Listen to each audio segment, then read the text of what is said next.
Selamat pagi pemirsa. Nasa gozaimasu. Ya, buenos dias. Buongiorno. Bonjour à tous. Ya, guten Morgen. Ya, sabahal khair. Apa kabar semuanya? Sunday bersama saya James Clarence Smith Windsor datang lagi menemani hari Minggu Anda. Edisi hari ini 21 September 2025. Pekan ini rasanya mungkin kalau kita bicara tentang isu yang lagi rame belakangan itu adalah tentang reshuffle ketiga Kabinet Merah Putih dari Bapak Presiden Prabowo Subianto, di mana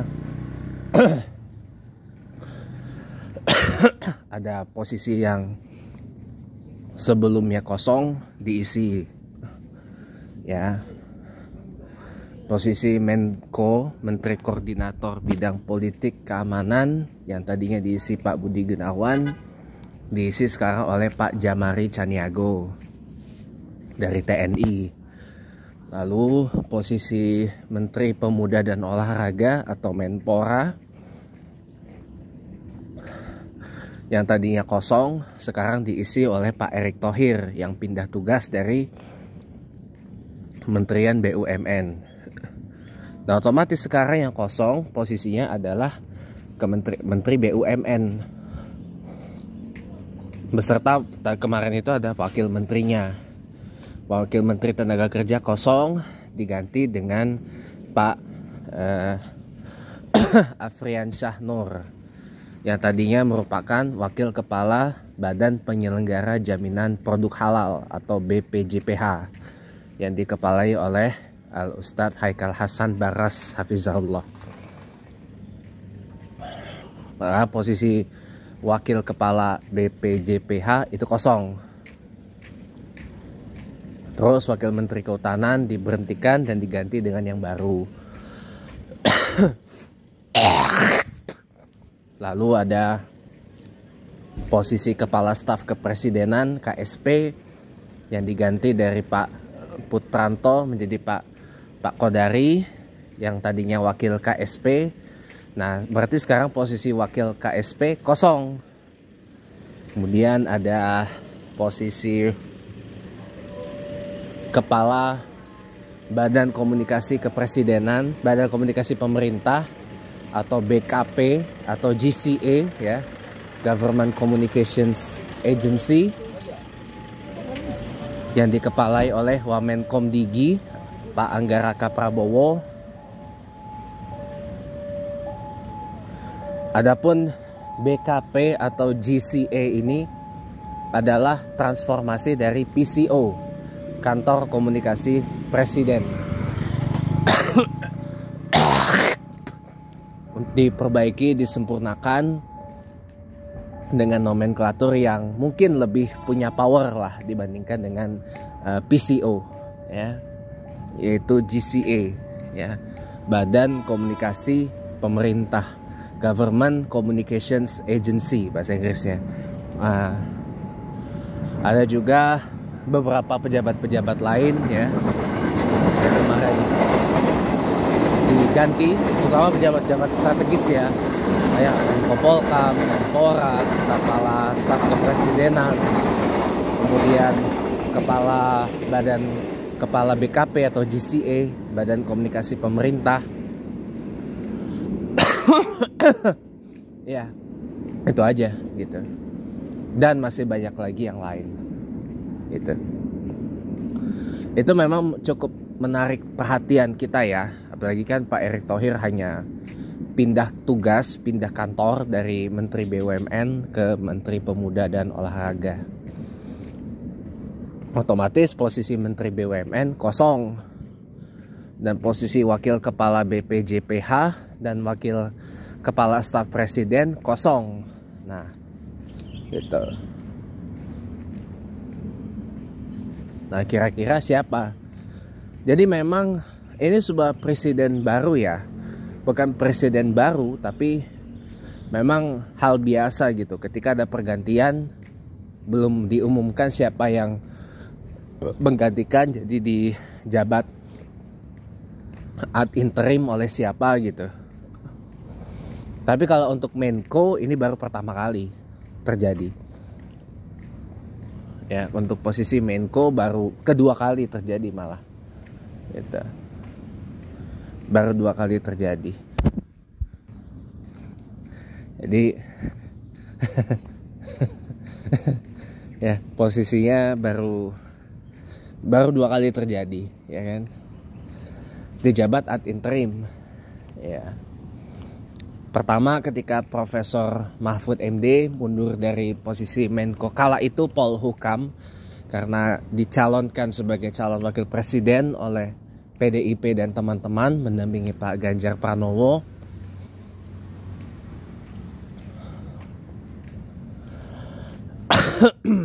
Kan posisinya dijabat oleh Mendagri Pak Tito Karnavian secara ad interim. Sebelum akhirnya diisi oleh Pak Hadi Cahyanto yang pindah dari Menteri Agraria ATR BPN. Kalau ini Pak Budi Gunawan diberhentikan dari Menko Polkam, posisinya dijabat oleh Menhan ad interim Pak Syafri Syamsuddin. Gitu. Kali kedua kejadiannya memang. Cuma yang menjabat ad interimnya aja yang berbeda gitu. Kalau posisi menteri-menteri departemen kan ada wakil, ya kan. Sekarang kan posisi menteri BUMN kosong. Ya hari-hari dijabat secara ad interim oleh Pak Doni Oskaria yang merupakan wakil menteri BUMN dan juga Chief Operating Officer dari Danantara Indonesia gitu. Kalau misalkan ada yang mengisi dan kebetulan kayak kasus kayak Erick Thohir, taruhlah misalkan Pak Rosan gitu. Pak Rosan pindah dari Kementerian Investasi dan Hilirisasi BKPM pindah ke Kementerian BUMN. Ya otomatis posisinya akan kosong kecuali langsung ditunjuk siapa yang mengganti. Gitu. Misalkan orang dalamnya BKPM Pak Todo Tua Pasaribu ya naik jabat balik lagi ke BKPM jadi Menteri Investasi, kan otomatis jabatan beliau di Kementerian ESDM di mana beliau adalah Wakil Menteri ESDM itu kan akan kosong nantinya. Gitu. Ya, tapi semua bergantung kepada kebijakan dari Bapak Presiden Prabowo Subianto bagaimana meracik formasi terbaiknya untuk Kabinet Merah Putih yang sudah hampir setahun menjabat ini. Ya, semoga ya harapan saya sih bukan hanya sekedar pindah tugas ya. Bukan hanya sekedar menteri yang lama pindah tugas. Ya, pindah tugas. Tapi juga ada semangat baru yang ditancap gitu loh. Terutama mungkin nama-nama yang baru masuk. Contoh kayak di Menteri Keuangan yang sekarang Pak Purbaya Yudi Sadewa. Kan beliau kan sebelumnya kan adalah kepala Lembaga Penjamin Simpanan LPS gitu kan.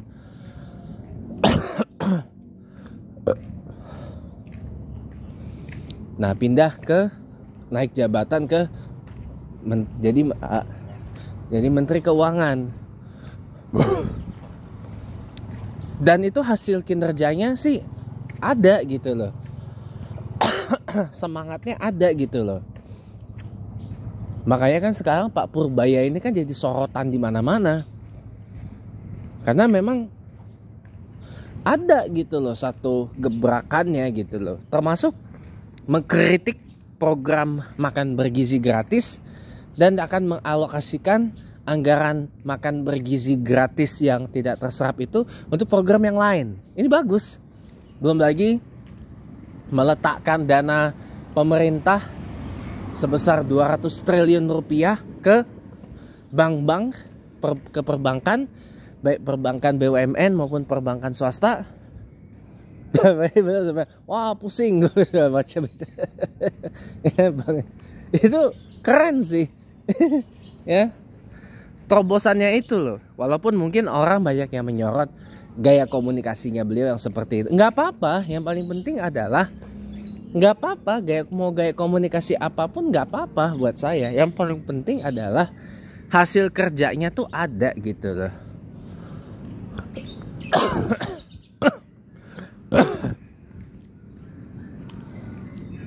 Hasil kerjanya tuh ada gitu. Karena beliau sudah memaparkan data-datanya melalui Great Institute itu, acara di Great Institute itu, data perkembangan ekonomi kita dari zaman Presiden Yudhoyono ya, Presiden SBY, sampailah ke era Presiden Jokowi belumnya. Ya harapan saya mudah-mudahan dengan data yang dipaparkan itu ada gitu loh, satu hal yang dilaksanakan oleh Pak Purbayayudi Sadewa dan tim. Ya, apalagi beliau juga dibantu oleh 3 orang wakil menteri. Ada Profesor Hasil Nasara, ada Pak Anggito Abimanyu, ada Pak Tommy Jiwandono, ponakannya Prabowo.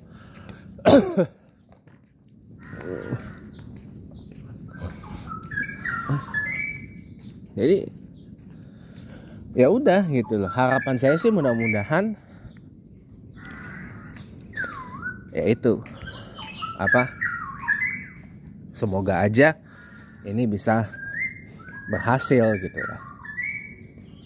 Berhasil apa yang digebrakkan oleh Pak Purbayayudi Sadewa itu. Nah teman-teman semuanya,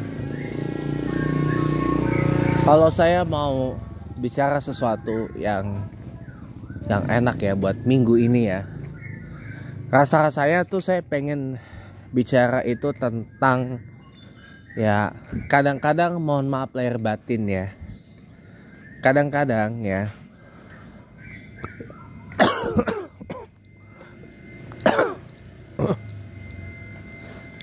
memang betul yang namanya penyesalan itu selalu adanya di belakang, bukan di depan.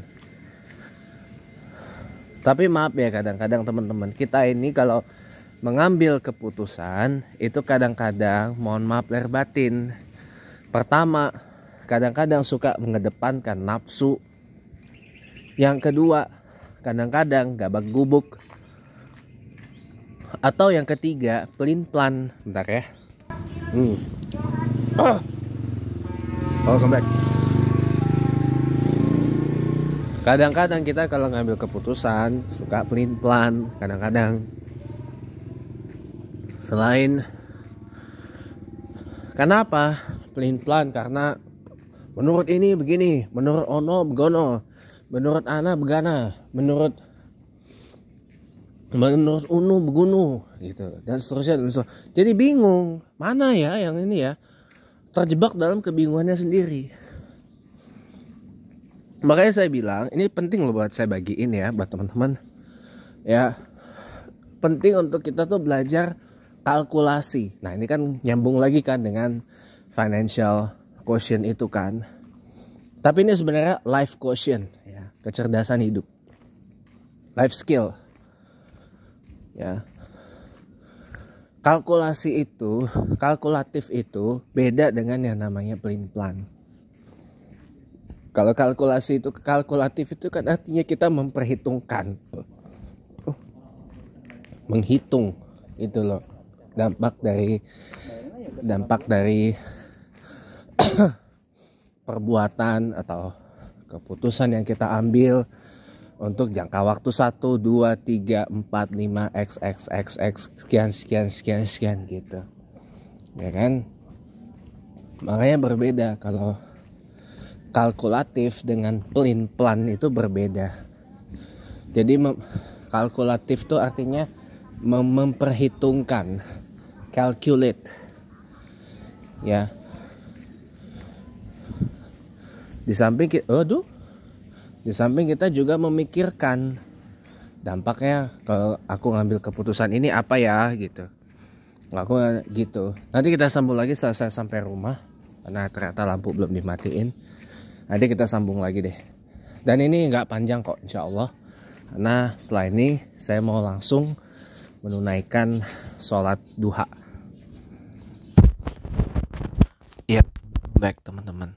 Jadi tadi kita ngomong dan kita bicara tentang kalkulasi. Kita kalau jadi orang yang kalkulatif itu bukan berarti kita pelin-pelan dalam mengambil sebuah keputusan, tapi kita memperhitungkan karena kembali lagi seperti yang saya bilang, kita tidak hidup hanya untuk hari ini dan besok dan lusa dan besoknya gitu loh. Tapi kan karena kita hidup tidak hanya sekedar berganti hari, berganti tanggal. Tapi kita itu juga berganti bulan, berganti tahun gitu kan. Jadi kita ini hidup untuk berjangka waktu yang tidak sedikit teman-teman. Jadi makanya dipertimbangkan dulu. Gitu. Jadi segala sesuatu tuh, makanya kan teman-teman suka bilang kan, sebelum tuh pikir dulu gitu loh. Sebelum lu ngomong tuh pikir dulu gitu, dampaknya gimana gitu. Karena untuk mencegah resiko yang lebih besar. Memang kita nggak bisa menghindari resiko teman-teman. Tapi paling nggak kita bisa meminimalkan dan mengelola resiko itu agar jangan sampai something worse happen. Itu. Ya jadi kalkulasi itu penting. Kayak saya nih yang saya cerita di Chatterbox kemarin itu, ya. Saya tadinya niat mau bikin rame itu. Ya, orang yang waktu itu saya tunjukin rumahnya dan kebetulan orangnya juga ada, saya tunjukin. Yang ini kesannya kayak nyegat saya mendatangi Maulid Nabi Muhammad SAW di Masjid Al-Karim Bintar Permai kemarin. Saya dibohongin lah ibaratnya gitu. Tadinya mau saya bikin rame, tapi untung orangnya nggak ada. Untung orangnya nggak ada di masjid dan saya bilang udahlah daripada nanti bikin rame nanti resikonya bisa jadi efek domino buat saya gitu loh. Bisa jadi bumerang juga buat saya gitu kan. Karena takutnya nanti satu Al-Karim malu, satu ini orang tua saya malu, ini semua malu gitu kan. Jadi udah move on. Kita berprasangka baik aja. Kita udah move on, buka chapter baru aja gitu. Ya karena nanti takutnya dampaknya gimana gitu. Dampak ke sayanya nanti malah jadi parah. Takutnya ntar orang lagi-lagi teman-teman ya. Kita harus tahu kan yang namanya hidup itu tuh seperti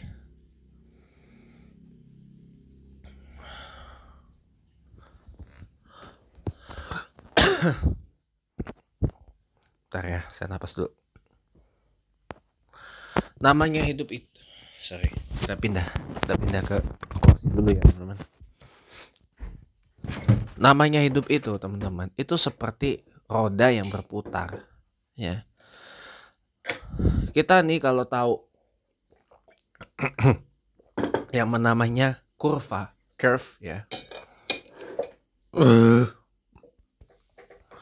Kurva kehidupan ya. Orang itu kurva hidupnya tuh nggak kotak.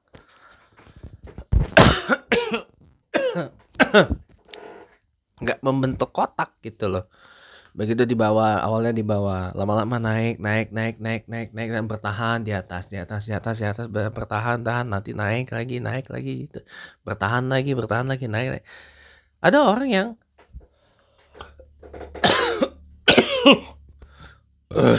maaf ya. Soalnya ada yang orang kurva kehidupannya kayak lengkungan. Begitu naik kan langsung turun, ambles banget hidupnya. Ada yang seperti itu.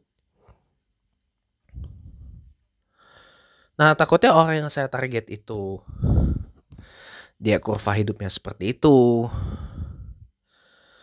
Cari saya diapa-apain dan segala macamnya kan repot juga kan nanti urusannya. Makanya sudah saya bilang nggak usah lah gitu. Karena saya udah kalkulasi dampaknya untuk saya bagaimana, dampaknya untuk Al-Karim bagaimana, dampaknya untuk sini bagaimana, dan seterusnya gitu.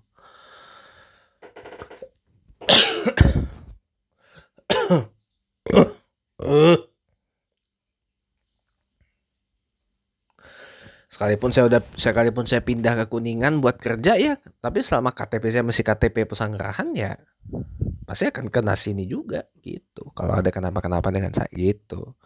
Jadi saya tuh berpikir panjang teman-teman sebelum itu. Jadi jangan kita tuh mengambil keputusan hanya gegara nafsu satu, dan yang kedua gegara FOMO, fear of missing out. Jangan. Kadang-kadang nih kita memutuskan mau beli apa gitu. Orang beli misalkan, maaf nih, sekarang udah ada lagi iPhone 17. Oh, orang rame-rame beli iPhone 17 ke Amerika karena FOMO, gitu kan? Begitu masuk ke Indonesia nggak bisa kepake. Kenapa? Karena IMEI-nya belum didaftarin. Nah, lo gimana?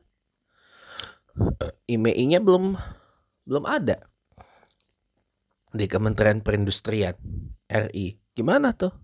Kan nggak bisa dipakai, sayang kan? Kita udah beli mahal-mahal iPhone 17 nggak bisa dipakai di Indonesia, buat apa?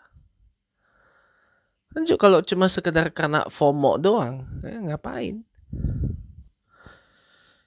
Kalau HP impor memang harus diregistrasi yang namanya IMEI-nya gitu loh. Harus diregistrasi IMEI-nya biar bisa dipakai di Indonesia gitu loh. Ya kalau nggak bisa dipakai ya wassalam. Itu aja. Jadi seperti itu teman-teman. Ya. Jadi kalau orang karena FOMO tuh begitu. Orang beli iPhone 17 gara-gara FOMO, begitu sampai masuk ke Indonesia nggak bisa dipakai. Kenapa? IMEI-nya belum ada, belum didaftarin, nggak bisa dipakai. Pakai kartu Indonesia nggak bisa, diblokir. Pakai nomor Indonesia nggak bisa, diblokir.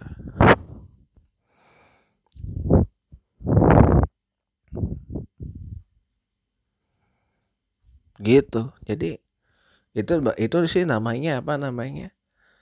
Ngambil keputusan gegara nafsu. Padahal ntar dulu, sabar dulu, tunggu iPhone 17 yang masuk Indonesia baru bisa pakai. Ya nggak tahu kapan, sabar aja dulu, tunggu. Paling nggak sampai apa? Kapan waktunya Apple itu memasukkan iPhone 17 ke Indonesia baru dah ambil gas gitu teman-teman. Jadi jangan buru-buru gitu loh. Ntar keluar lagi iPhone 18 misalkan, beli lagi. Padahal itu masih cukup. Padahal kita kan pakai, maaf ya, kebanyakan orang Indonesia pakai handphone itu rata-rata satu buat telepon biasa atau telepon WA. Yang kedua untuk text chat, WA terutama. Telegram jarang, WA, WhatsApp. Ya kan? Ketiga buat sosmed, termasuk untuk TikTok, snack video ya kan. Yang keempat buat YouTube kan. Cuma 4 ini doang. Sisanya mah nggak begitu ini. Ya paling yang terakhir sisanya buat kerja kan, buat kalau misalkan orang kerjanya di transportasi online gitu misalkan. Itu perlu yang kayak gitu. Atau paling buat peta Google Maps gitu. Kalau nggak tahu jalannya, nggak tahu lokasinya gitu.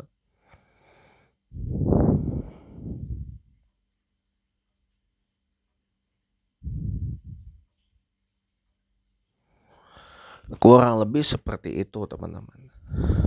Ya.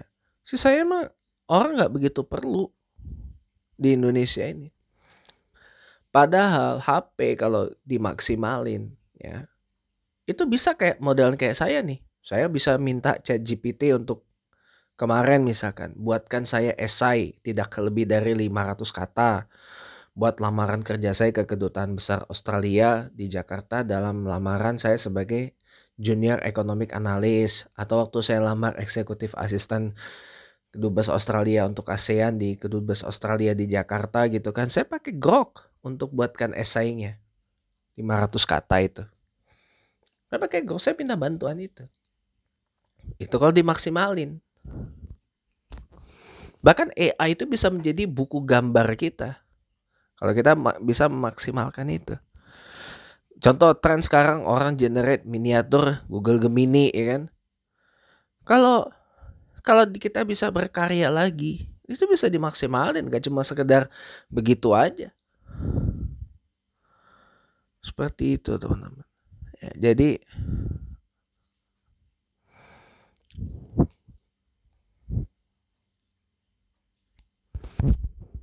seperti itu loh teman-teman ya.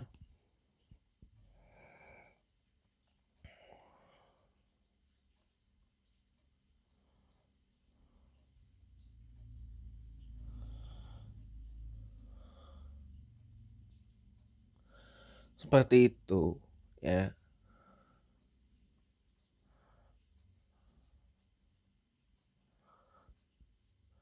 Makanya kalau saya boleh bilang apa adanya ya, kita ini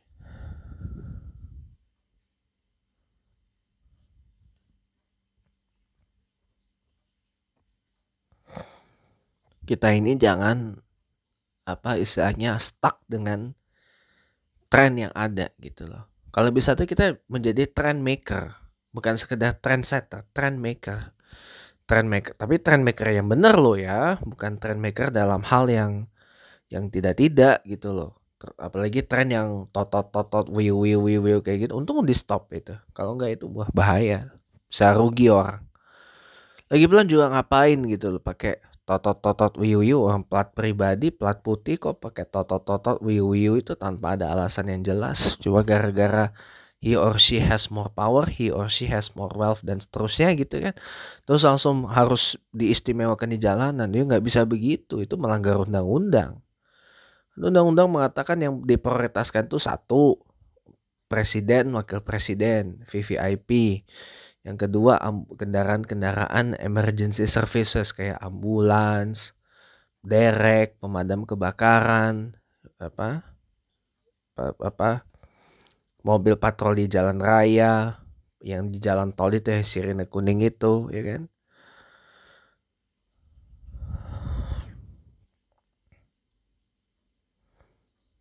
Kan harus didahulukan. Tuh. Kalau selain daripada itu mah nggak dapat keistimewaan itu. Mau anda ngapain ya? Totot wiu oh biar dapat pengawalan, bayar polisi, bekawal, totot wiu. Kalau saya emang saya nggak bakal ngasih. Saya nggak bakal ngasih, kecuali kalau orang itu mau sesuai dengan undang-undangnya.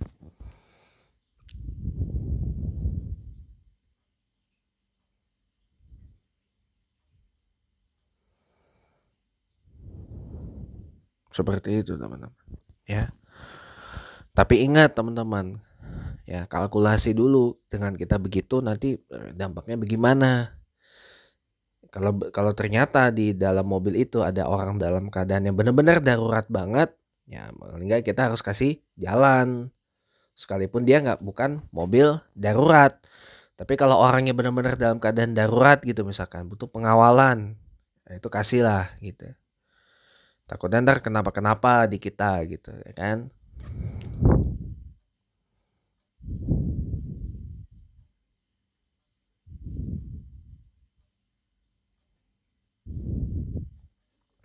Seperti itu ya. Jadi kalkulasi itu penting teman-teman. Memperhitungkan, memikirkan dampaknya tuh bagaimana. Karena ini juga sekaligus memitigasi, mencegah dampak buruk terjadi pada hidup kita di kemudian hari gitu. Sebagai contoh lagi misalkan, kita tiap pagi sisihkan waktu buat sholat duha nih di sela-sela aktivitas kita hari-hari. Ya. Ya pasti ada resikonya. Kalau ternyata aktivitas pagi kita padat ya kan, ya berarti resikonya kalau ditinggal bisa berabe kan. Nah, ya mitigasinya gimana? Ya awal waktu sholat duha gak apa-apa. Sebelum kita mulai aktivitas padat kita di pagi hari, begitu masuk waktu duha, langsung 2 rakaat aja gak apa-apa kok. Setelah itu doa, Allahumma inna dohaika wal bahaika wal jamaluka wal quwatuka, atau doa sahapalnya. Gak apa-apa. Paling enggak kita sudah melaksanakan sholat duha walaupun di sela-sela aktivitas pagi yang padat gitu loh. Itu memitigasi sesuatu yang gak baik dibanding dengan diri kita gitu. Gitu teman-teman. Jadi insya Allah kalau mitigasi teman-teman. Atau kalau malam nih kita pengen tidur awal, biar kita bisa sholat tahajud nih di sepertiga malamnya gitu. Tapi kalau ternyata malam kita masih punya aktivitas yang lumayan lah gitu, jadi selesaikan dulu baru tidur, bangun tahajud. Mitigasinya gimana biar risiko nggak tahajudnya bisa termitigasi? Ya pasang alarm, bangun, nggak apa-apa tahajud 2 rakaat, dikir, doa sahapalnya, udah. Setelah itu bangun sholat subuh gitu.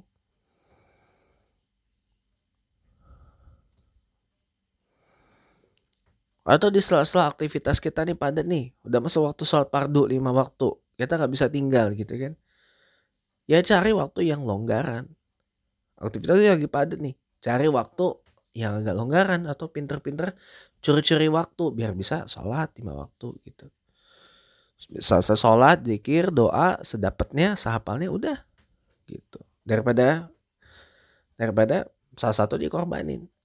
Itu bisa mitigasi aktivitas padat bisa kita laksanain, bisa kita lancar menjalankannya. Di satu sisi kita juga nggak ketinggalan sholat gitu, nggak tinggalin sholat gitu.